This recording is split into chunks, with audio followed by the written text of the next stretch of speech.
நீ என்ன சொல்ற? அது உனக்கு தான ரிப்போர்ட் பண்ணு. நீ ரிப்போர்ட் பண்ணியா? நடக்கிறது வேற கிட்னி திருட்டுல உலக அளவுல ஃபேமஸ் ஆன இந்த தொகுதியின் எம்எல்ஏ முன்னாள் கிட்னி திருட்டுல ஃபேமஸ், உலக அளவுல தெரியும் அவரு. அப்படியாப்பட்டவரு நேத்து அவரு காலேஜ்ல மீட்டிங் போட்டு இந்த மாதிரி அப்பாவி காலேஜ் பயில்களை பயன்படுத்தி அவங்களுக்கு நேற்று பிரியாணி சோறு போட்டு ஒருத்தனுக்கு 10,000 பணம் கொடுத்திருக்காரு. அவங்களுக்கு அந்த கிட்னி டிரான்ஸ்பிளான்டேஷன் மட்டும் அந்த லைசன்ஸை மட்டும் கேன்சல் பண்ணியிருக்காங்க. டாக்டர்ஸ் மேலே எந்த நடவடிக்கை எடுக்கல. அப்பாவி 2 புரோக்கர்ஸ் மேலேயும் நடவடிக்கை எடுத்து வச்சுருக்காங்க. இப்போ இந்த அரசை எப்படி மக்கள் வந்து மீண்டும் கொண்டு எப்படி செந்தில் பாலாஜிக்கு எப்படி திருப்பி கொடுக்குறாங்க அந்த மாதிரி தான். கட்சிக்காரன் போய் கொடுத்தா தானே சந்தேகம் வரும். காலேஜ் பசங்களை வச்சு பண்ணா சந்தேகம் வராது. இன்னும் நிறைய இந்த மாதிரி நூதனங்கள் ஸ்விக்கில இதுல கூட அனுப்புவாங்க தோழர். நல்லா ஐடியா பட்டு. திரும்ப வந்து ஒரு மிகப்பெரிய ஸ்ட்ராட்டஜி மாற்றம் பண்ணுறது. அப்போது 2 ஆண்டுகளுக்கு முன்பு தன்னுடைய எம்பி பதவியை ராஜினாமா செய்துட்டு ஸ்டேட் அரசியலில் வராரு. நான் நினைக்கிறேன் தாவேகாவுடைய இம்பேக்ட் அப்படின்றத நான் நினைக்கிறேன். இனிமே நான் வந்து திமுகவினுடைய டியூனுக்கு நான் ஆட மாட்டேன். ஆமா, நான் இனிமே தனியாக முடிவெடுக்க போறேன்.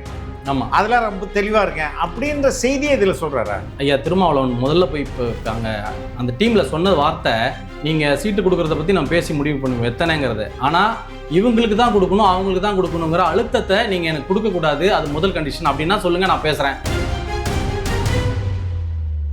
அரசு ஆலூர் ஷானவாஸ், அதே போல எஸ் பாலாஜி, ஆமா, இவர்கள் எல்லாமே வந்து ஒரு மாதிரியான டிஎம்கே டோன்.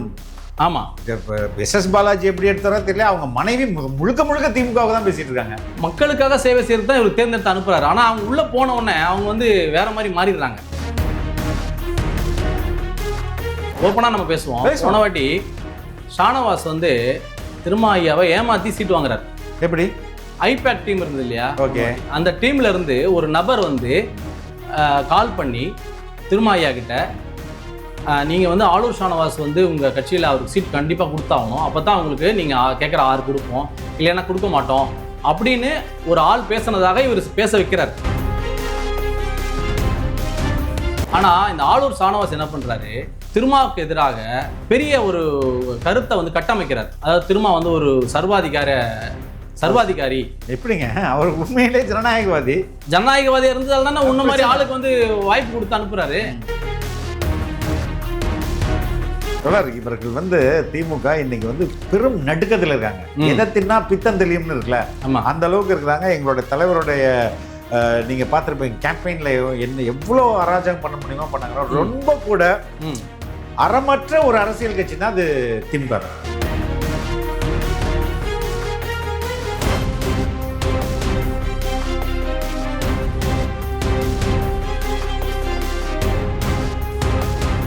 வணக்கம் தோழர்.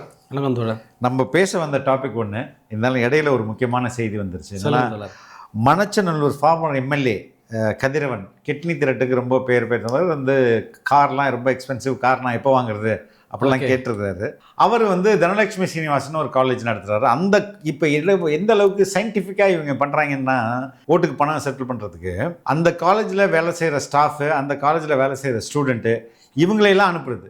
இவங்களெல்லாம் ஒரு அந்தந்த கிராமங்களுக்கு அனுப்பி அங்கே ஒரு வீட்டை எடுத்து இருந்துட்டு நைட்டு வந்து பணத்தை டிஸ்ட்ரிபியூட் பண்ணுறது. அதை சம்பந்தமாக ஒரு வீடியோ வந்துருக்குது. அந்த வீடியோவை பார்த்துக்கலாம்.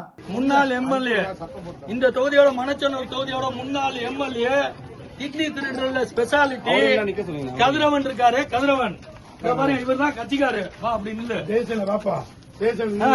முன்னாள் எம்எல்ஏ, கிட்னி திருட்டுல உலக அளவுல ஃபேமஸ் ஆன இந்த தொகுதியின் எம்எல்ஏ, முன்னாள் கிட்னி திருட்டுல ஃபேமஸ், உலக அளவுல தெரியும் அவரு.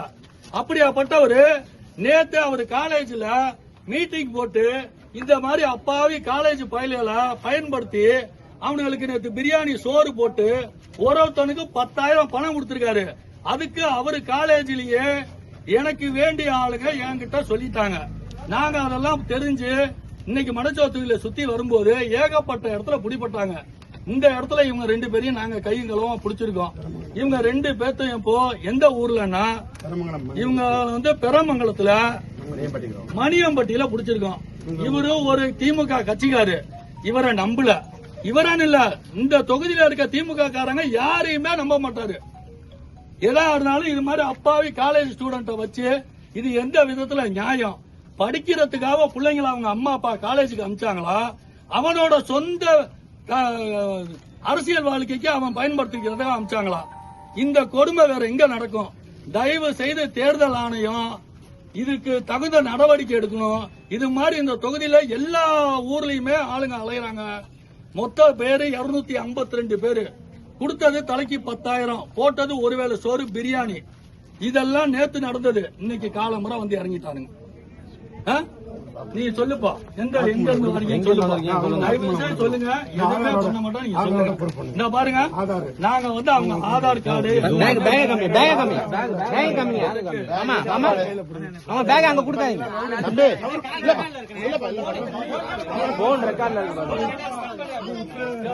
நீ பண்ணிக்கப்பா, நீ பண்ணிக்கப்பா, ஒண்ணும் பிரச்சனை எல்லாரும் பாருங்க. எல்லாமே இருக்கு. இந்த பசங்களுக்கு இந்த தொகுதிக்கு எந்த சம்பந்தமும் இல்ல. இப்படியாப்பட்ட அப்பாவி பயல தன்னோட சுய லாபத்துக்காக பயன்படுத்துற இவன் நாளைக்கு எப்படி பொதுமக்களுக்கு நல்லது செய்வான்? பொதுமக்கள் எல்லாரும் ரொம்ப சிந்திச்சு செயல்படுங்க. இந்த தடவையும் அவனை ஜெயிக்க வச்சீங்கன்னா உங்களை எல்லாத்தையும் அவன் வீட்டு பின்னாடி நாய் கட்டுற மாதிரி கைத்துல கயிறை போட்டு கட்டி தட்டுல சோற போட்டு லைன்ல விட்டுருவான். இதுதான் நடக்கும். அது இல்லாம உங்க ஊர்ல யாருக்குமே தெரியாம உங்க கிட்னி அறுத்து எடுத்துருவான். இன்னும் அவங்க அப்பாவுக்கு 14 கோடி கார் வாங்கினாரு, பையனுக்கு 14 கோடிக்கு அடுத்த கார் உங்க கிட்னி அறுத்து எடுத்துட்டு போயிருவான். தயவு செய்து சிந்திச்சு ஓட்டு போடுங்க. இதுக்கு மேல உங்கள்கிட்ட நாங்க சொல்றதுக்கு வேற எதுவுமே இல்ல.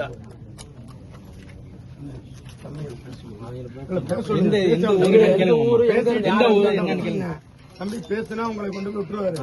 பேசுனா அப்புறம் இங்க இருக்கிற கொடுத்துட மாட்டேன். பேசுவாங்க அவங்களே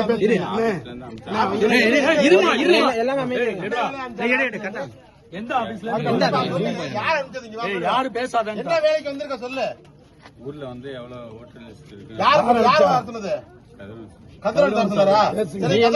டிஎம்கே ஆள் இல்லையா? நீங்க வந்தீங்க, நீங்க எங்க திருட வந்து நான் சொல்றேன். என்ன செய்வ நீ? யாரு? எந்த ஊரு? எந்த ஊரு? எந்த ஊரு? ஐடி ப்ரூஃப் தான் இருக்கு. சமயபுரமா? ஐடி ப்ரூஃப் கூட நீ எந்த ஊரு? சரி, நீ சமயபுரம். இந்த என்ன ஊரு? இது என்ன ஊரு? பெருமங்கலத்துக்கும் சமயபுரத்துக்கும் என்ன சம்பந்தம்? நீ காலேஜ்ல ஸ்டாஃபா படிக்கிறியா? இந்த ஐடி ப்ரூஃப் இருன காலேஜ்ல ஸ்டாஃபா படிக்கிறியா? தம்பி, நீ காலேஜ்ல ஸ்டாஃபா படிக்கிறியா? எவ்வளவு நாள் இருக்க? ரைட். எவ்வளவு நாள் காலேஜ்ல இருக்க? ஒரு வருஷமா. என்ன வேலை பார்த்துட்டு இருக்க? ஹாஸ்பிட்டல்ல என்ன அட்டெண்டர்? பேஷண்ட் அட்டெண்டரா? பேஷண்ட்டுக்கு அவங்களே அட்டெண்டர் போடுவாங்க இல்ல உங்க கதிரவனே போடுவார் அட்டெண்டர்? நீங்க தான் அட்டெண்டர் போடுவீங்களா? ஹாஸ்பிட்டல் ஸ்டாஃபா? தம்பி, இதெல்லாம் தவறான செயல். வந்தீங்க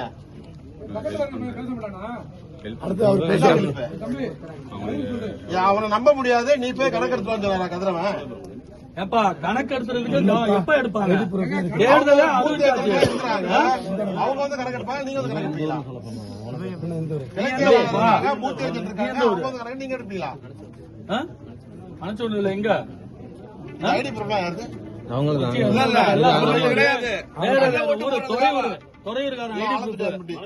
ஒன்னும் பிரச்சனை இல்ல, வாங்க போலாம். உங்களை நாங்க வந்து எதுவுமே பண்ணல. உங்களோட அறியாமைய பயன்படுத்தி உங்களெல்லாம் இது மாதிரி தரமான செயல செய்ய விட்டுட்டாரு உங்க எம்எல்ஏ. காப்பாத்துவாரு உங்களை, கவலையே படாதீங்க. அப்படி இந்த வீடியோ எடுத்து உண்மையை வெளியே சொல்றவங்கள வந்து ஒரு செந்தில் ஒன்றிய செயலாளர் செந்தில்ன்றவர் போய் பயங்கரமா மிரட்டுறாரு சார். அதையும் பார்த்துருவோம். நீ என்ன சொல்ற? அது உனக்கு தான ரிப்போர்ட் பண்ணு. நீ ரிப்போர்ட் பண்ணியா? ரிப்போர்ட் பண்ணியா? கைய வச்சு நடக்கிறது வேற யாருக்கு பாத்தியா? பாத்துக்கலாம்யா. நீ உன்னால என்ன பண்ண முடியுமா பண்ணியா? பாத்துக்கலாம், எதுல வேணாலும் பாத்துக்கலாம். பாத்துக்கலாம். ஏய், மரியாதையா பேசு. மரியாதையா பேசு. கட்டியானு பாத்துக்கலாம். பாத்துக்கலாம். போங்க நீங்க அடி போயா நீ பாத்துக்கலாம். பாத்துக்கலாம் போ. வெட்டுவான். ஏன் நீ வெட்டுவா? நாங்க என்ன கையில தான் புடிச்சுக்கிட்டு இருப்போமா? என்ன பெரிய இது வேணுமா நீ ராஜ்யமா நீங்க வச்ச ராஜ்யமா நீங்க வச்ச ராஜ்யமா நீங்க ஆள் இல்லையா நீங்க வச்ச ஆளா நீ அடுத்தவங்க தங்கவன சொல்ற நீ அடுத்தவங்க தங்கவன சொல்ற எல்லாம் நீ ஆள்தான் நானும் ஆள்தாயா பாத்துக்கலாம்யா என்ன பண்ண முடியுமா பண்ணி பாரியா பாத்துக்கலாம் எதுல வேணாலும் பாத்துக்கலாம் பாரு முடிஞ்சதா பாரு நானும் பாக்குறேன் முடிஞ்சதா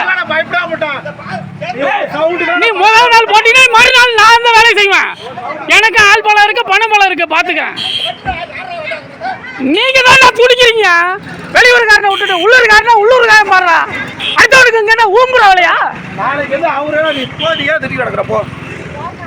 பெரிய சுண்ணி மாதிரி ஒன்றிய செயலாளர்களுக்கு மட்டுமே எல்லா ஒன்றிய செயலாளர்களும் கிட்டத்தட்ட 6 to 8 கார் இனோவா வாங்கி கொடுத்துருக்காரு. அப்படி ஒரு கிட்னி திருட்டுன்னு சொல்லி இவ்வளோ எக்ஸ்போஸ் ஆன பிறகும் இவ்வளோ அந்த தனலட்சுமி ஸ்ரீனிவாசன் காலேஜ் பேர் வந்துருச்சு, அந்த எம்எல்ஏ கதிரவன் பேர் வந்துருச்சு. இப்படி நடந்த பிறகும் எப்படி தொடர் அவன் அந்த கட்சி அந்த அவருக்கு சீட்டு கொடுக்குது? எப்படி முடியும் அது? இப்போ மறுபடியும் இவங்க ஆட்சிக்கு வந்தால் கிட்னியை திருட மாட்டாங்கன்றது எனக்கு இதுவரையும் அந்த ஹாஸ்பிட்டலில் சீஸ் பண்ணல. அவங்களுக்கு அந்த கிட்னி டிரான்ஸ்பிளான்டேஷன் மட்டும் அந்த லைசன்ஸை மட்டும் கேன்சல் பண்ணியிருக்காங்க. டாக்டர்ஸ் மேலே எந்த நடவடிக்கை எடுக்கல. அப்பாவி 2 புரோக்கர்ஸ் மேலேயும் நடவடிக்கை எடுத்து வச்சுருக்காங்க. இப்போ இந்த அரசை எப்படி மக்கள் மீண்டும் கொண்டு வர, எப்படி செந்தில் பாலாஜிக்கு எப்படி திருப்பி கொடுக்குறாங்க அந்த மாதிரி தான் அவங்களுக்கு ஒரு குற்ற உணர்வு இல்லை, ஒரு ரெஸ்பான்சிபிலிட்டி இல்லையா? ரெஸ்பான்சிபிலிட்டி கிடையாது. யார் திறமையா இவங்க திருடுறாங்களோ இவங்க சொல்றதை டிஸ்ட்ரிபியூட் பண்றாங்களோ. இப்போ பாருங்க, காலேஜ் பசங்களை யூஸ் பண்ணி போய் பணம் கொடுக்கறதுங்கிறது இது வரைக்கும் இல்லாத நூதனமா இருக்கு, புதுசா இருக்கு. ஏன்னா சந்தேகம் வராதுல்ல, கட்சிக்காரன் போய் கொடுத்தா தானே சந்தேகம் வரும். காலேஜ் பசங்களை வச்சு பண்ணா சந்தேகம் வராது. இன்னும் நிறைய இந்த மாதிரி நூதனங்கள் ஸ்விக்கில இதுல கூட அனுப்புவாங்க. நல்ல ஐடியா பட்டு ஸ்விக்கி டெலிவரி வந்திருக்குங்க சொல்லிட்டு அதுல 5000 வச்சு கொடுத்தாங்கன்னா யாருக்கு என்ன தெரியும்? ஸோ நல்ல ஐடியா. எனிவே இதை மக்கள் தான் ஸ்விக்கி வந்தாங்கன்னா பார்த்துங்க. எனிவே 90% அப்படி இருக்காது. பட் அதையும் செய்யும் இந்த திமுக. தொடர் நம்ம பேச வந்தது ரொம்ப முக்கியமானது என்னன்னா, திருமா ஒரு மிகப்பெரிய ஸ்ட்ராட்டஜி மாற்றம் பண்ணுறாரு. தன்னுடைய எம்பி பதவியை இன்னும் 2 ஆண்டுகளுக்கு மேலே இருக்குது. 26, 27, 27, 29 தானே தேர்தல் வரப்போகுது. ஆமாம். அப்போது 2 ஆண்டுகளுக்கு முன்பு தன்னுடைய எம்பி பதவியை ராஜினாமா செய்துவிட்டு ஸ்டேட் அரசியலில் வராரு. அதற்கு அவர் சொல்கிற விளக்கம் ரொம்ப நுட்பமானது. 26க்கு பிறகு தமிழகத்தில் களம் மாறும் அப்படின்னு. மாறும். திருமாவோட இந்த ஸ்டேட்மெண்ட்டை ரொம்ப சாதாரணமாக எடுத்துக்க முடியாது. He is one of the intellect இந்த தமிழ்நாடு பொலிட்டிஷியனில். ஒரு இன்டலெக்சுவல்ஸ் அப்படின்னா அதில் நம்பர் 1 பொசிஷனில் இருக்கிறவர் திருமா, அப்படி நம்ம எடுத்துக்கலாம். அப்படி இருக்கும்போது இந்த ஷிஃப்ட்டு எதை வச்சு இந்த கணிப்பு அவர் செய்கிறாரு? நான் நினைக்கிறேன் தாவேகாவுடைய இம்பேக்டு அப்படின்றத நான் நினைக்கிறேன். 2 விதமாக அதை பார்க்குறேன். ஒன்று தன் கட்சியை காப்பாற்றிக் கொள்வதற்கு, இல்லைன்னா அடுத்த வரப்போகிற ஒரு வேறு பாதைக்கு தன்னை தயார்படுத்திக்கிறது, தன்னை பொசிஷன் பண்ணிக்கிறது, அப்படின்ற மாதிரி 2 ஆங்கிளில் நான் பார்க்குறேன். உங்களுடைய பார்வை என்ன? சரிதான் தோழர், நீங்கள் பார்க்குற பர்ஸ்பெக்டிவ் சரிதான். இதில் இன்னும் சில கோணங்களையும் பார்க்கலாம். இப்போ தாவேகாவுடைய வரவு எல்லா பெரிய கட்சிகளையுமே ஒரு அச்சுறுத்தலை ஏற்படுத்தியிருக்கு. இவர் என்ன சொன்னார் திரும்ப, நான் உங்களை அம்பேத்கருடைய கோட் சட்டையை போட்டு விட்டு உங்களை PhD லெவலுக்கு உங்களை நான் படிக்க வச்சு உங்களெல்லாம் ஒரு டாக்டரேட் அளவுக்கு நான் உயர்த்தி பார்க்கணும்னு ஆசைப்பட்றேன். ஆனால் நீங்கள் ஒரு நடிகர் பின்னாடி பால்வாடி பின்னாடி போறீங்க அப்படின்னு அவர் சொல்றாரு. ஆனால் பால்வாடியில் இருக்கவங்களும் தான் சேர்ந்து ஓட்டு போடுவாங்க. டாக்டர்ஸ் படித்தவங்க, இப்போ PhD படித்தவங்க மட்டும் ஓட்டு போட போகிறது இல்லையா தோழர்? அதனால அவர் விஜயோடைய என்ட்ரியை ஒரு இதுவாக பார்க்குறாரு, ஒரு அச்சுறுத்தலாக பார்க்குறாரு. அதோடு மட்டும் இல்லாமல் வரப்போகிற தேர்தலில் விஜய் ஃபேக்டர் பெரிய விஷயங்களை பண்ண போகுது அப்படிங்கிறத எல்லாருமே புரிஞ்சு வச்சிருக்கிறாங்க. ஒருவேளை யாருக்குமே ஃபுல் மெஜாரிட்டி கிடைக்காம ஒரு தொங்கு சட்டசபை போல் அமைகிற மாதிரி ஒரு நிலைமை வருதுன்னு வச்சுங்களேன். அப்போ இவர் வேற யார்ட்டையாவது இவர் நம்பி யார்ட்டையாவது சட்டமன்ற உறுப்பினர்கள் யாராவது தேர்ந்தெடுத்து அனுப்பிட்டாருன்னு வச்சுங்களேன்.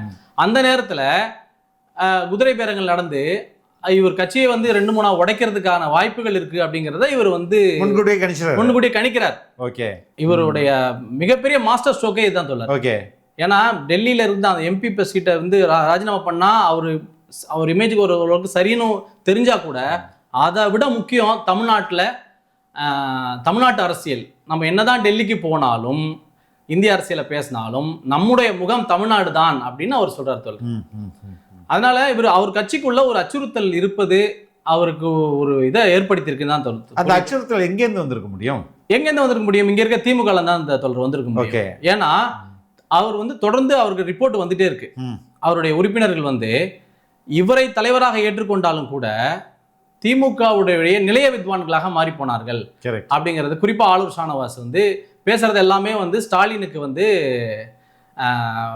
நிலைய வித்வான் மாதிரி அவருக்கான இது பண்ணிட்டு இருக்காரு. வன்னியரசு, ஆளூர் ஷானவாஸ், அதே போல எஸ் பாலாஜி, ஆமா, இவர்கள் எல்லாமே வந்து ஒரு மாதிரியான டிஎம்கே டோன். ஆமா, எஸ் பாலாஜி எப்படி எடுத்தாரோ தெரியல, அவங்க மனைவி முழுக்க முழுக்க திமுகவுக்கு தான் பேசிட்டு இருக்காங்க. ஆமா ஆமா. இப்ப பாத்தீங்கன்னா தோழர், நீங்க திருமாவளவன் ஐயா வந்து கோர்ட்டுக்கு வந்தார். கோர்ட்டுக்கு வந்தப்ப அங்க ஒரு விபத்து நடந்தது. ஒரு வழக்கறிஞர் 2 வீலர்ல வந்து விழுந்துட்டார். அதை எதிர்த்து அதுக்கு ஆதரவாக திருமா ஐயாவுக்கு ஆதரவாக இவங்க பேசவே இல்லை, இவங்க அப்படியே விட்டுறாங்க. ஆனா இப்ப விஜய் வந்து திமுக தலைவரை வந்து ஏதாவது விமர்சனம் பண்றாருன்னு வச்சுங்களேன், உடனே வரிஞ்சு கட்டிக்கிட்டு இவங்க வந்து களத்துல குச்சி விஜயை போட்டு அட்டாக் பண்றதுக்கு இவங்க வந்துடுறாங்க. இந்த மாதிரி பல விஷயங்கள், ஒரு உதாரணம் தான் நான் சொல்றேன். இந்த மாதிரி பல விஷயங்கள்ல அவர் தொடர்ந்து பார்த்துட்டே வர்றாரு நம்ம கட்சிக்குள்ள. நம்மை நேசிப்பதை விட, ஏன்னா இவர் வந்து மக்களுக்காக பாடுபடுறது தான் இவங்க சட்டமன்ற உறுப்பினர்களை தேர்ந்தெடுத்து அனுப்புறாரு. இவர் எப்பயுமே ஒன்று சொல்லுவாரு, வெற்றி பெறுவது முக்கியம் இல்லை தேர்தலில், நம்ம களத்துல இருக்கணும், மக்களுக்காக சேவை செய்யணும், அதான் முக்கியம்னு சொல்லுவாரு. மக்களுக்காக சேவை செய்யறது தான் இவர் தேர்ந்தெடுத்து அனுப்புறாரு. ஆனா அவங்க உள்ள போன உடனே அவங்க வந்து வேற மாதிரி மாறிடுறாங்க.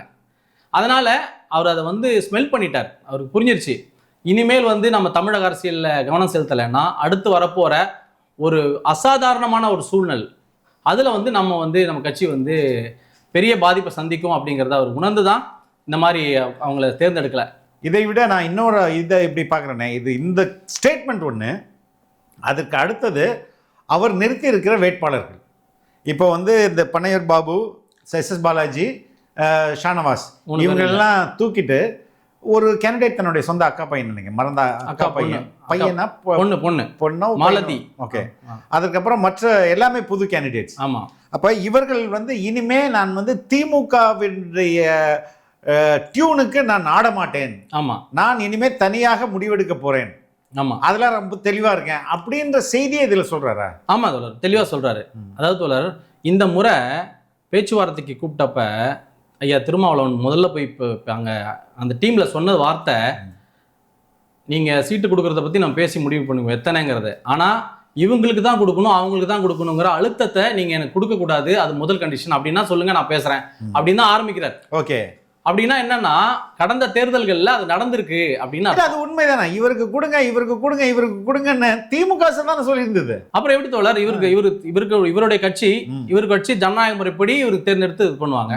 வெளியில இருந்து வந்து நீங்க அழுத்தம் கொடுத்தா அவர் ரொம்ப இதுவா ஃபீல் பண்றாரு. அதாவது 25 ஆண்டுகள் நான் வந்து இந்த மக்களோட மக்களா நின்று போராடின பிறகு கூட நான் போய் இவ்வளவு வந்து கெஞ்ச வேண்டியிருக்கு, எனக்கு வந்து கிடைக்க வேண்டிய மரியாதையோ கிடைக்க வேண்டிய அங்கீகாரமோ கிடைக்காம இருக்குங்கிறத அவர் ரொம்ப ஃபீல் பண்ணி சொல்றாரு தோழர். இதுல ஒரு செய்தி, போன வாட்டி தோழர் ஓப்பனா நம்ம பேசுவோம், போன வாட்டி ஷானவாஸ் வந்து திருமா ஐயாவை ஏமாத்தி சீட்டு வாங்குறாரு. எப்படி?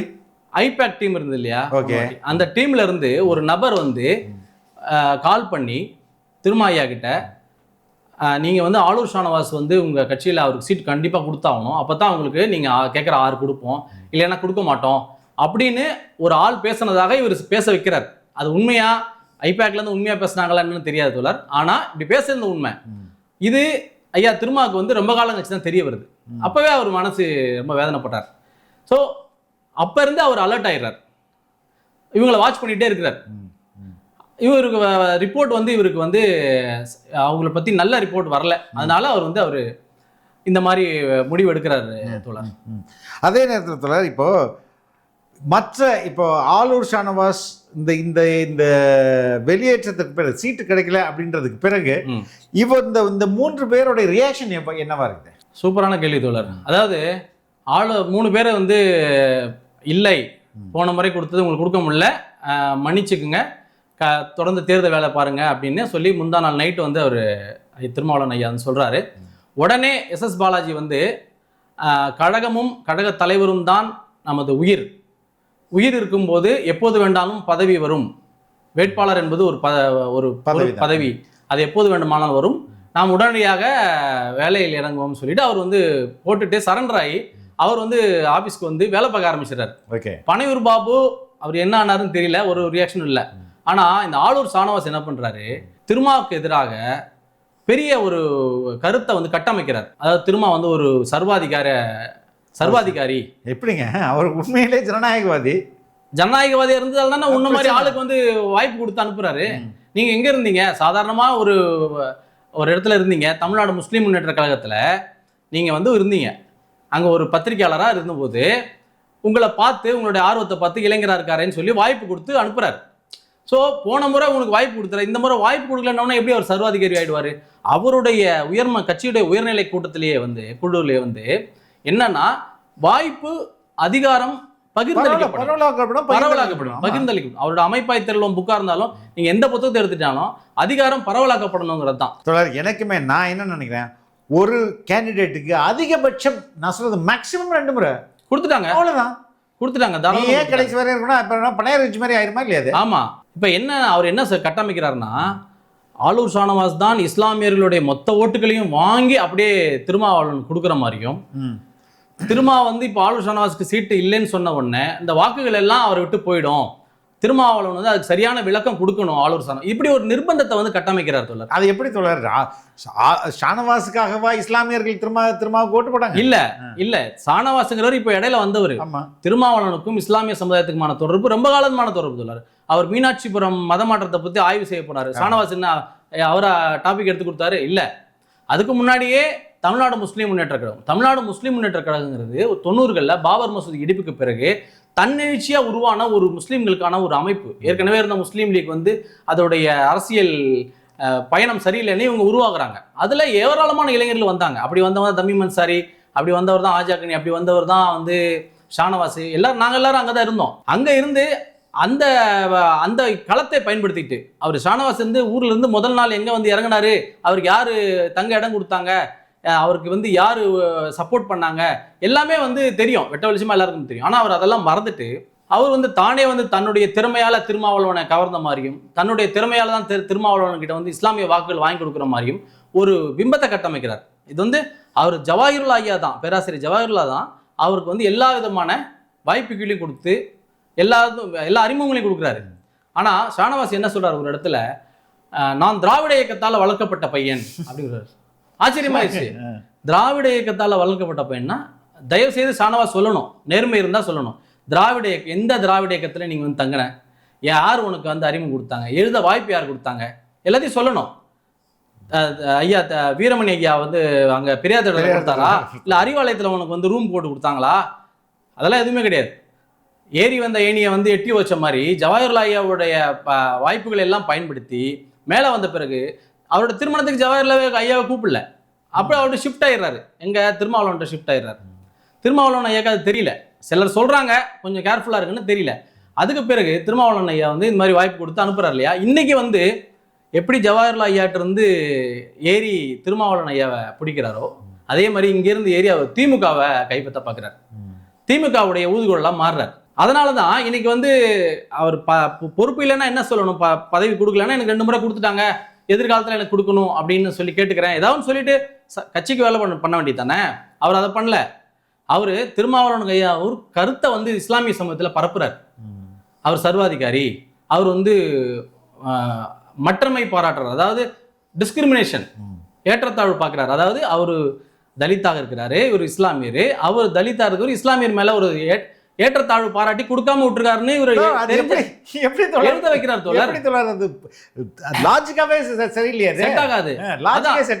செட் ஆகாது. ஆனா இருக்கிற நபர்களை வச்சு தலித் ஒரு இஸ்லாமியரை டிஸ்கிரிமினேட் பண்றதுன்றது ஜோக்கு, அது எப்படி நடக்க முடியும்? அதை அவர் சொல்றதை கேட்டு எழுதக்கூடிய நபர்கள் இருக்காங்க தோழர்.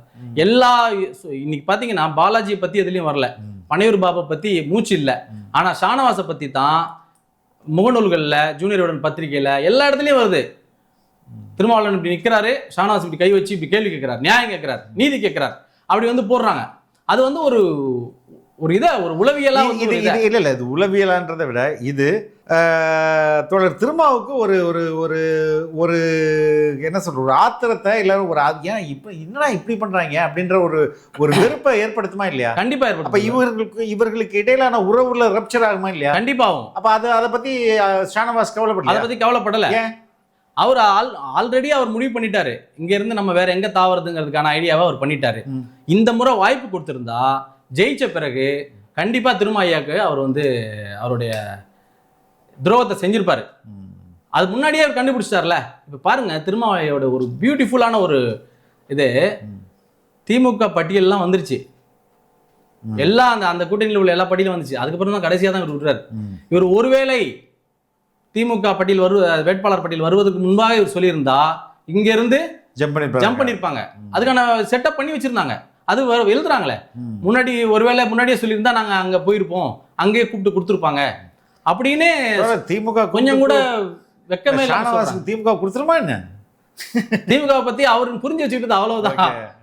தொடர் இவர்கள் வந்து திமுக இன்னைக்கு வந்து பெரும் நடுக்கத்தில் இருக்காங்க. எதை தின்னா பித்தம் தெளியும்னு இருக்குல்ல, அந்த அளவுக்கு இருக்கிறாங்க. எங்களுடைய தலைவருடைய நீங்க பார்த்துருப்பீங்க கேம்பெயின்ல என்ன எவ்வளோ அராஜகம் பண்ண முடியுமோ பண்ணாங்க. ரொம்ப கூட அறமற்ற ஒரு அரசியல் கட்சின்னா அது திமுக தான்.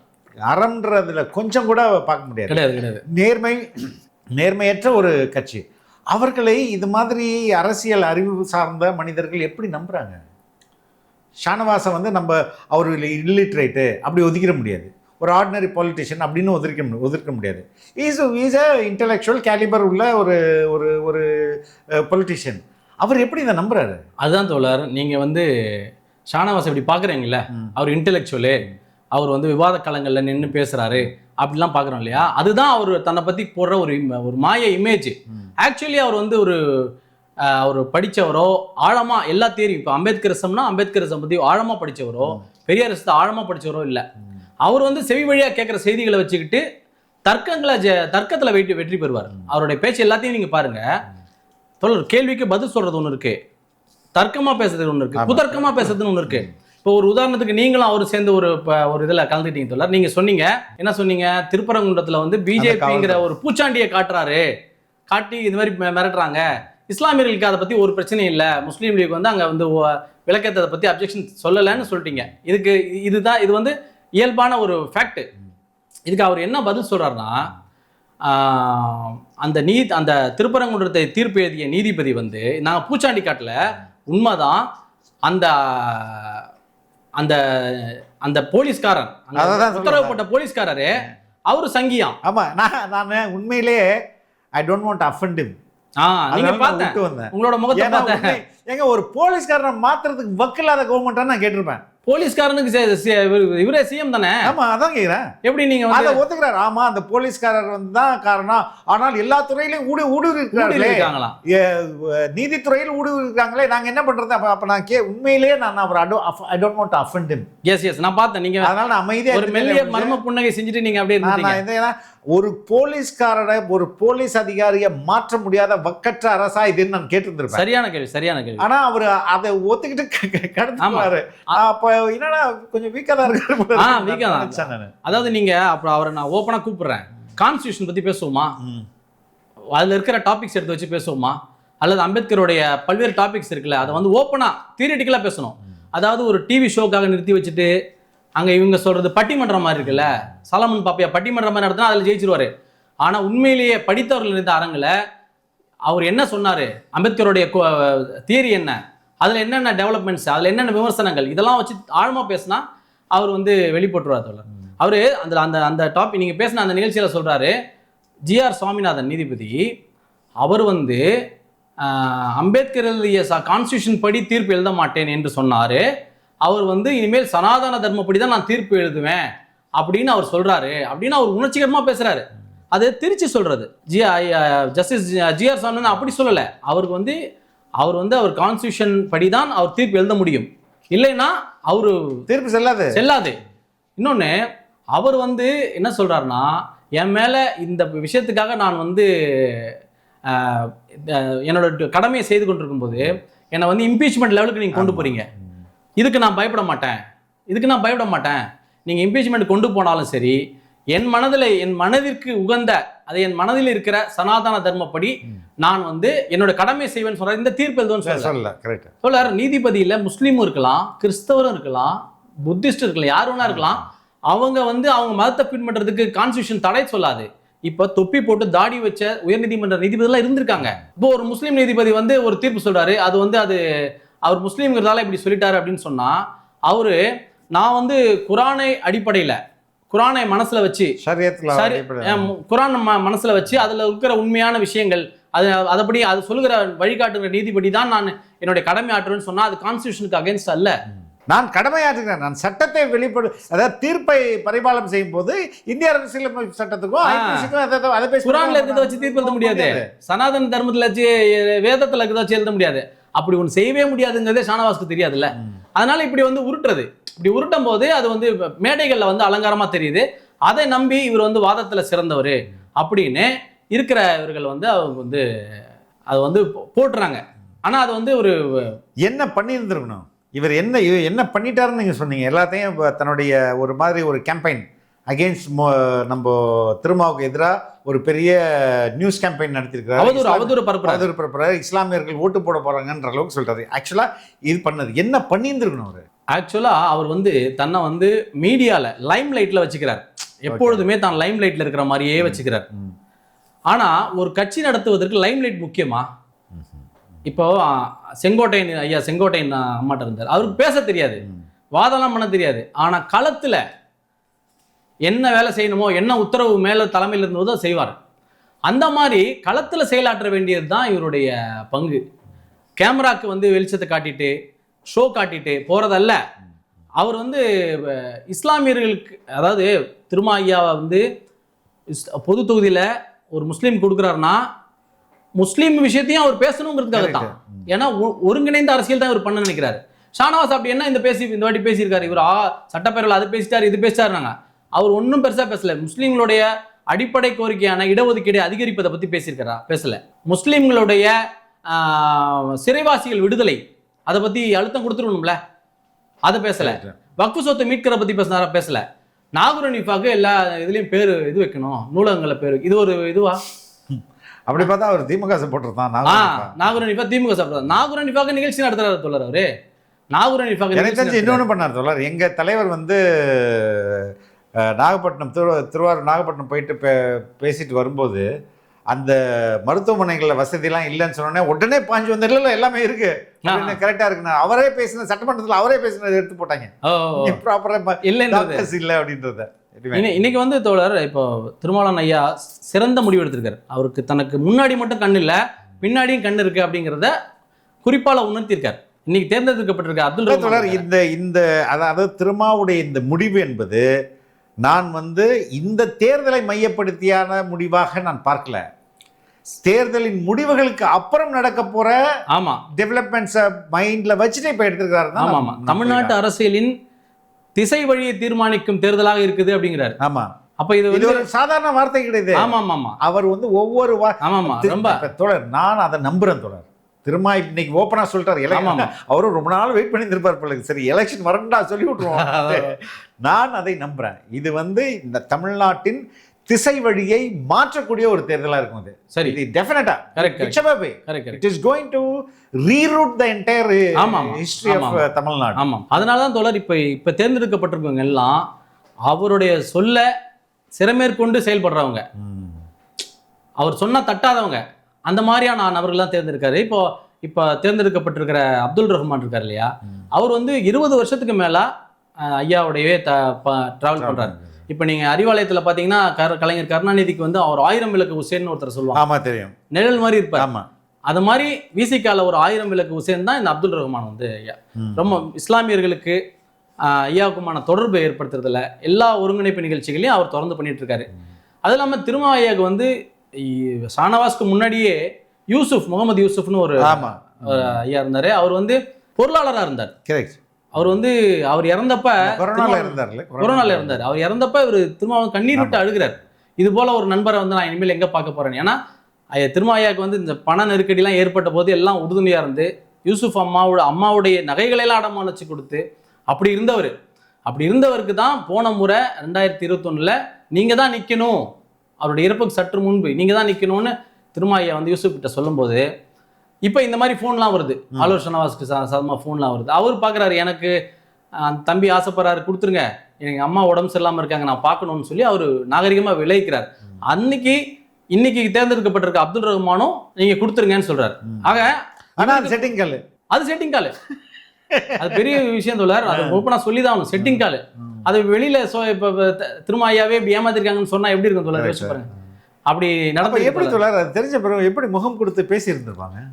ஆமா தோழர், இது அது தெரிஞ்ச பிறகுதான் ஒரு மிகப்பெரிய களப்போராளியை சட்டமன்றத்துக்கு அனுப்புகிறேன்னு வாழ்த்தி லெட்டர் அனுப்புறாரு தோழர். ஓகே ஓகே, புரிஞ்சுங்க, அவருடைய பக்குவத்தை புரிஞ்சுங்க. போன இந்த ரமலான் நிகழ்ச்சி வரைக்குமே எல்லாம் ஒன்னா தானே இருக்காங்க. அறிவிப்பு வர்ற வரைக்குமே, வேட்பாளர் வந்து வர்ற வரைக்குமே வந்து அவர் எதையுமே வெளிக்காட்டல. அப்படிதான் தோழர் ஒரு தலைவனுடைய இருக்க முடியும். இல்லைன்னா அவர் பார்க்காத நபர்களா இருக்குமா? அவர் பார்க்காத துரோகங்களே இல்லையே எல்லாம். இன்னைக்கு நான் சொல்ல வேணும்னு பார்த்து நீங்க சொல்லிட்டீங்க. ஒரு காலத்துல நான் லா காலேஜ்ல வந்து 2001 படிக்கும்போது நெய்வேலியில் அந்த கலவரம் நடந்தது. அப்போ கருப்பன், சிவகாமி அவங்க தலைமையில நான் வந்து ஃபேக்ட் ஃபைண்டிங் டீம்ல திருமாவளவன் ஐயா கூட போய் 20 நாள் வந்து அந்த கிராமங்கள்லாம் நடந்த சாதி கொடுமைகள்லாம் பார்த்துருக்கேன். அப்போ அவருக்கு வர அச்சுறுத்தல்கள், அவர் கூடவே இருப்பார். அவர் ஃபோன் கால் வரும், இங்கே போகாதீங்க, அங்கே போகாதீங்க, இப்படி பல்வேறு விஷயங்களை, பல்வேறு அச்சுறுத்தல் கடந்து தானே தலைவர், ஒரு ஒடுக்கப்பட்ட மக்களுடைய தலைவர் வர முடியும். அதனால அவர் இந்த முறை இவ்வளோ ரொம்ப அழகான முடிவெடுத்தல வந்து எந்த ஆச்சரியமும் கிடையாது. தவிர முஸ்லீம் மக்கள் வந்து ஷானவாஸ்காகலாம் வந்து ஓட்டு போடுறதெல்லாம் விட மாட்டாங்க. ஏன்னா திருமாயா வந்து என்ன பேசுறாரு, என்ன களத்துல எப்படி நிக்கிறாருங்கிறத பார்த்துட்டு தானே தோழர் இருக்காங்க. அதனால அப்படிலாம் ஒண்ணும் இல்லை. ஒரு தவறான ஒரு நரேட்டிவ், ஆமா, ஒரு மீடியா நரேட்டிவ், ஆமா, ஒரு மீடியா நரேட்டிவ் கொடுத்துட்டு இருக்காரு. இப்ப ஜவாஹிருல்லா ஐயா மாதிரி ஆளுங்க, பேராசிரியர் வந்து நிறைய இளைஞர்களை உருவாக்குறாரு. அதுல பாருங்க, தமீம் அன்சாரி அங்கேருந்து உருவாகி வெளியே வந்துடுறாரு. அவரை தூண்டி விட்டதே ஷானவாஸ் தான். இப்ப ஷானவாஸே வெளியே வந்துட்டார். இப்ப முஸ்லீம்கள் பார்க்குற நினைக்கிறாங்க, நமக்கு சீட்டு 2 சீட்டு தானே கொடுக்குறாங்க அப்படிங்கிறாங்க, அப்படின்னு ஒரு வேதனைப்படுறாங்கல்ல. ஆனா இந்த மாதிரி இளைஞர்கள் வெளியே வந்து போய் கொக்கி போட்டு அங்க போய் சில அரசியலில் பண்ணீங்கன்னா எப்படி முஸ்லீம்களுக்கு உரிய பிரதிநிதித்துவம் கிடைக்கும்? பேராசிரியர் ஜவஹர்லால் ஐயா அதுக்கு பிறகு இளைஞர்களை வந்து வளர்க்குறதே வந்து அவர் ஒரு நிறுத்திட்டாரு. அவர் ரொம்ப பயந்துட்டார் இவங்களோட வேலைகளை பார்த்து. வெளியில சொல்லக்கூடாது, புரியுது எனக்கு தெரியும். அவருக்கு நான் சொல்றதுல எந்த தவறும் இல்லை, அது முழுசா ஒத்துக்குவாருங்கிறது எனக்கு தெரியும். அவர் மறுத்து சொல்ல மாட்டார்.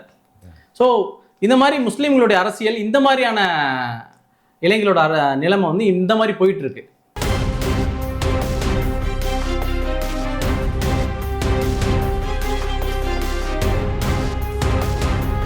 தொடர்ந்து பேசுவோம் தோழர். ரொம்ப ரொம்ப நன்றி. தேங்க்யூ. நன்றி தோழர்.